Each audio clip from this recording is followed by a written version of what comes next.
is Brooklyn Roberts, Senior Director of the Health and Human Services Task Force at the American Legislative Exchange Council, ALEC.org. Brooklyn, my co-host, decided to bring you in hot with the Beastie Boys. A little homage to your first name there. So. I heard that. I like that a lot. You can use that as your walk-up music. Exactly. Yeah, indeed. So, Brooklyn, first of all, congrats to you and your colleague, Thomas Savage, over there at ALEC for being published in the Wall Street Journal. And not only published about any particular topic, a really important topic, Fitch Downgrade, the credit rating agency, Fitch Downgrade could mean Medicaid cuts. Brooklyn, why did you all decide to write this piece, and why do all of the Missourians listen to us right now need to pick it up and read it and pay attention to this? Well, Tom and I started talking about the credit downgrade and how that would affect state programs.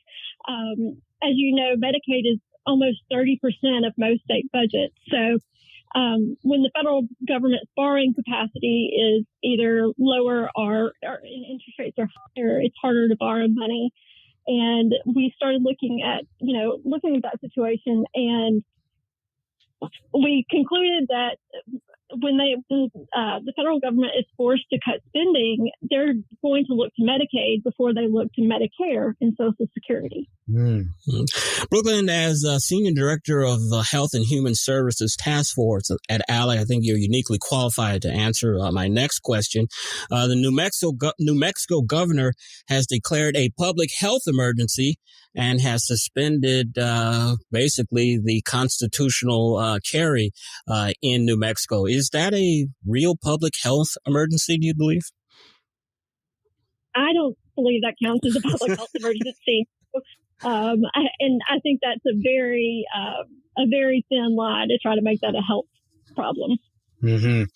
Brooklyn, the Fitch downgrade seemed to catch a lot of folks off guard. And there were a lot of commentators, kind of across the spectrum, wondering, why Fitch did that, the timing of it, and so on and so forth.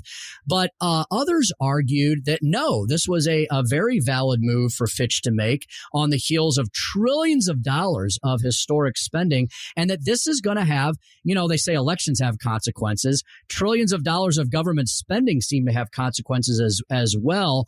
Brooklyn, where do you come down on that situation? Do you believe that Fitch was justified in what they did?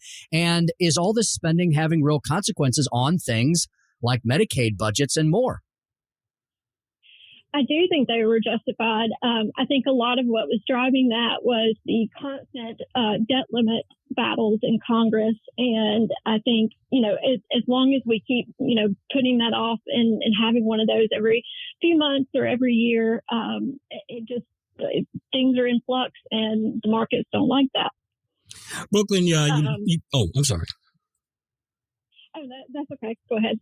You mentioned in your article about the Affordable Care Act and how states could expand Medicaid. That's basically what it did. And it got me to thinking, where exactly is the Affordable Care Act or Obamacare right now? We remember the famous thumbs down by John McCain, which didn't completely end the program, but the Trump administration did do a lot of things to dismantle it. Are there still exchanges? Are the prices comparable with private insurance? What is the status of Obamacare? It is still largely intact. Yes, most states still have, I think all states still have exchanges. There are still programs on the exchanges. As far as the Medicaid expansion goes, we've got about 39 states now that have expanded their Medicaid programs. The federal government is currently covering 90% of the cost of that expansion population right now. As we talked about, when they look to make cuts, I think that number will likely go down. Mm-hmm, mm-hmm. Brooklyn, as you've been examining all of these numbers across the states and how it's affected state budgets, has the spending? I think sometimes some in the media and definitely on the left-hand side of the economic spectrum, they keep arguing that the trillions of dollars of spending that we've seen from the Biden administration over the last few years, they keep denying this connect that many of us see between these extraordinary inflationary numbers. What do you say about that connection, and how can it be proven? I think the connection is definitely there, and you can just look at healthcare prices, which have also been hit by inflation. They're about 10% higher than they were a year ago. And so, I think people see it every day when they go to the grocery store. Brooklyn, can you talk about the president's proposed rule last month that is supposedly aimed at lowering healthcare costs? It has to do with short-term insurance plans. Yes. We just recently filed regulatory comments on that. The Biden administration has proposed a rule limiting short-term plans. States are mostly statutorily anyway, they're the primary regulators of insurance. This is a big power grab by the federal government to kind of take that over. The federal government also wants to limit supplemental plans like cancer policies, which I know we all rely on those from time to time. Those are often, lifesavers if you have something like cancer, where you have to have expensive treatments or travel for those. So this is going to severely limit those and supplemental plans. And like I said, curb short term.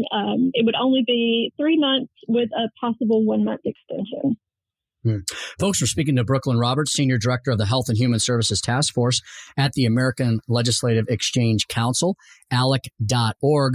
Brooklyn, how about we talk about maybe some more positive things, and that would be solutions that you at ALEC are working on and that you're seeing some of the legislators across the country do. So as the federal government continues to screw up healthcare more and more every single year, beginning with Obamacare, ending for now with this scheme that you just discussed with Chris, what are states doing to try to salvage their healthcare programs? What are they doing to try to make them more affordable, to make them more accessible for those residents of their states that truly do need to be in that social safety net?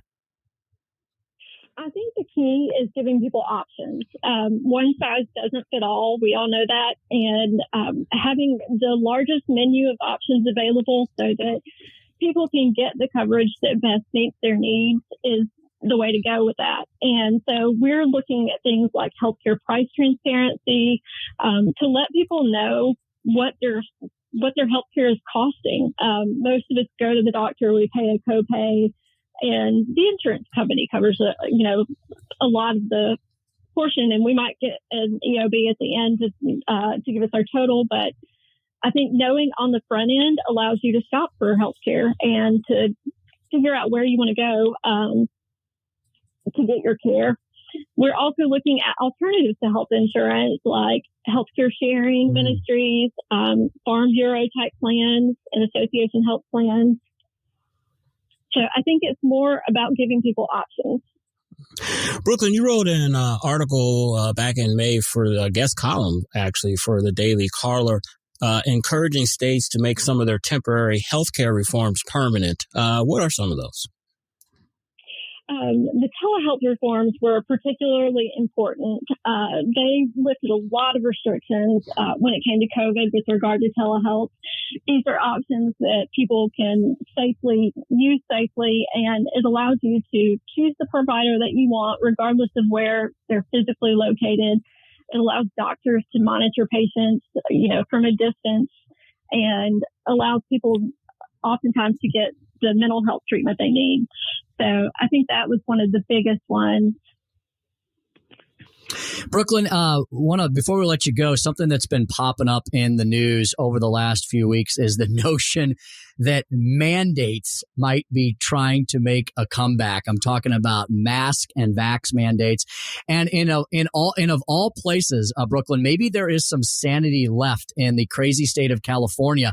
An article caught my attention last week that the City Council of Huntington Beach, California, I think they're perhaps the first legislative body in the land to actually issue a ban on future mask and vax mandates. Brooklyn, from everything you've seen over the last few years regarding how we've handled the COVID pandemic and the constitutional rights that we've suspended, would you maybe give a thumbs up to something that actually occurred in California? something I never thought I would do, but in this case, yes. I think all the science has proven to all of us that the masks are not that effective. They did not work very well, and that's not the way to go. I personally took a COVID vaccine, the first one, but I haven't gotten any boosters and probably won't. But I think it should be up to every person to decide what they're comfortable with. And if you want to wear a mask, wear a mask. I'm happy to. It doesn't bother me at all, but don't force me to wear one. I'm with you on that, Brooklyn. I got the first couple of shots, but I don't think I'll be getting the boosters. The one that I think is coming out this month sometime. Mm-hmm. Right around the bend. That is for sure. Brooklyn, thanks so much for joining us today. Folks, we'd encourage you to read Brooklyn Roberts and Thomas Savage's brand new column that was just published in the Wall Street Journal. Fitch downgrade could mean Medicaid cuts. Yeah, folks, elections and trillions of dollars of government spending do apparently have consequences. Learn how that is affecting our state budgets in that piece. Brooklyn, thanks for joining us this afternoon. Love to have you back again soon sometime. Thanks, Brooklyn. Thanks, guys. Thank you as well. ALEC.org.